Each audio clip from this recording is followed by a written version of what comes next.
Imagine that your entire life can be condensed down to a career as a soup chef. Not a sous chef, a soup chef. You make problem soups. The head chef has given you the authority to make all the problem soups as you see fit. Some problem soups are small and easy to finish. These you encounter a lot and know which ingredients to add to make them taste right. There are a lot of soups you don't want to make, even though they're actually easier to get right. These you might let sit past when you should have started, and at the 11th hour start adding all the ingredients, many unready, and when the soup is done, it doesn't really taste that good. Many soups, however, can't be finished right away. Putting a soup on the back burner, letting it marinate, can help it to finish. Sometimes you don't have the right ingredients when you start a soup, and the head chef leaves just the right ingredient for you. All the while, there is a giant, boiling, steaming pot on the stove. This is the problem soup of our entire cooking career. The problem soup of life. There's no one way to make it. A lot of people have created recipes for this life soup, but they claim they had the help of the head chef. Every previous soup pours into the life soup. Every ingredient provided by the head chef and by your fellow cooks pours into the life soup. If you try to make the soup only by yourself, if you push away everything else and take it only upon yourself, your soup will never taste right. Many people panic when they realize their life soup doesn't taste right. Maybe they did something wrong, maybe they added the wrong ingredients or didn't add enough. They try to remedy this without really knowing how, because nobody consciously knows how. They buy ingredients and add them in crude quantities, hoping that the ingredients will finally make the life soup taste right. But that's not how you make a life soup. You have to make it without realizing it. As long as you try to make the soup, it will burden you.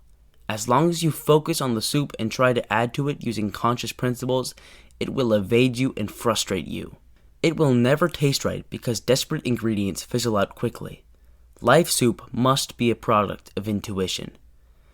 A true master cook knows how to go with the flow of the kitchen. A spare ingredient is never a truly bad thing. When the head chef demands an ingredient be added, a true master cook thanks the head chef and spins the ingredient into their soup without hesitation. Perhaps the ingredient will provide new branches into other deliciousnesses. If the ingredient does not make the soup taste better, even if the bad ingredients come in droves, the master cook does not worry. Even reluctantly, these ingredients must be stirred into the soup. There are always avenues back to good taste.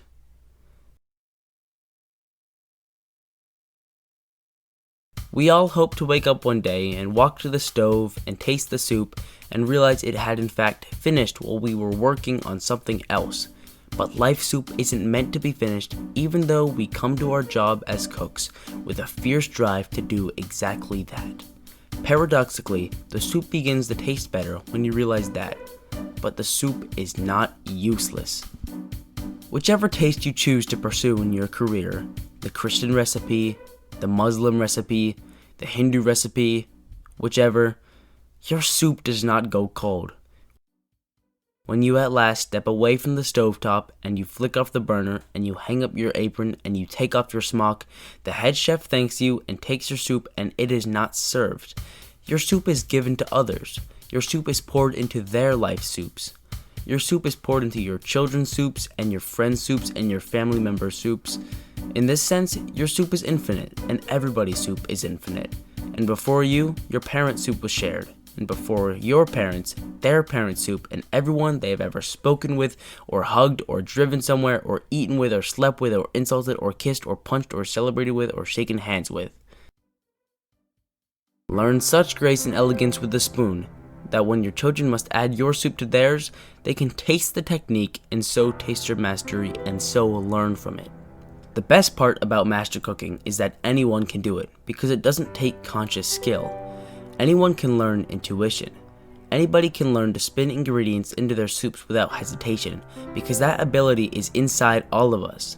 That unconscious connection to infinity is hidden, like a pearl, behind our conscious inhibitions and worries and societal conditioning.